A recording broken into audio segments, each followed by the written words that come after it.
Chapter 6. When the ark of the Lord had been in Philistine territory 7 months, the Philistines called for the priests and the diviners and said, "What shall we do with the ark of the Lord?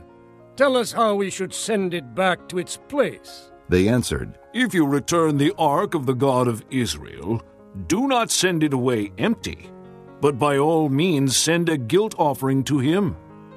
Then you will be healed, and you will know why his hand has not been lifted from you." The Philistines asked. "What guilt offering should we send to him?"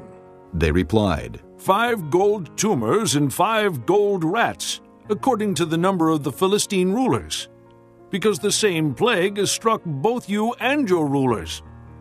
Make models of the tumors and of the rats that are destroying the country, and pay honor to Israel's God. Perhaps he will lift his hand from you and your gods and your land. Why do you harden your hearts as the Egyptians and Pharaoh did? When he treated them harshly, did they not send the Israelites out so they could go on their way? Now then, get a new cart ready, with 2 cows that have calved and have never been yoked. Hitch the cows to the cart, but take their calves away and pen them up. Take the ark of the Lord and put it on the cart, and in a chest beside it put the gold objects you are sending back to him as a guilt offering. Send it on its way, but keep watching it. If it goes up to its own territory toward Beth Shemesh, then the Lord has brought this great disaster on us. But if it does not, then we will know that it was not his hand that struck us, and that it happened to us by chance." So they did this. They took 2 such cows and hitched them to the cart and penned up their calves. They placed the ark of the Lord on the cart, and along with it the chests containing the gold rats and the models of the tumors. Then the cows went straight up toward Beth Shemesh, keeping on the road and lowing all the way. They did not turn to the right or to the left. The rulers of the Philistines followed them as far as the border of Beth Shemesh. Now the people of Beth Shemesh were harvesting their wheat in the valley, and when they looked up and saw the ark, they rejoiced at the sight. The cart came to the field of Joshua of Beth Shemesh, and there it stopped beside a large rock.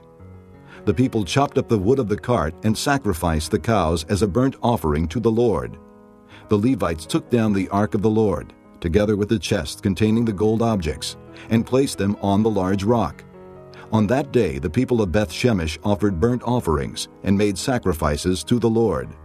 The 5 rulers of the Philistines saw all this, and then returned that same day to Ekron.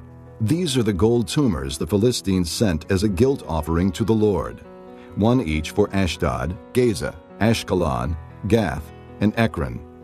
And the number of the gold rats was according to the number of Philistine towns belonging to the 5 rulers, the fortified towns with their country villages. The large rock, on which they set the ark of the Lord, is a witness to this day in the field of Joshua of Beth Shemesh. But God struck down some of the men of Beth Shemesh, putting 70 of them to death, because they had looked into the ark of the Lord. The people mourned because of the heavy blow the Lord had dealt them. And the men of Beth Shemesh asked, "Who can stand in the presence of the Lord, this holy God? To whom will the ark go up from here?" Then they sent messengers to the people of Kiriath-Jearim, saying, "The Philistines have returned the ark of the Lord. Come down and take it up to your place."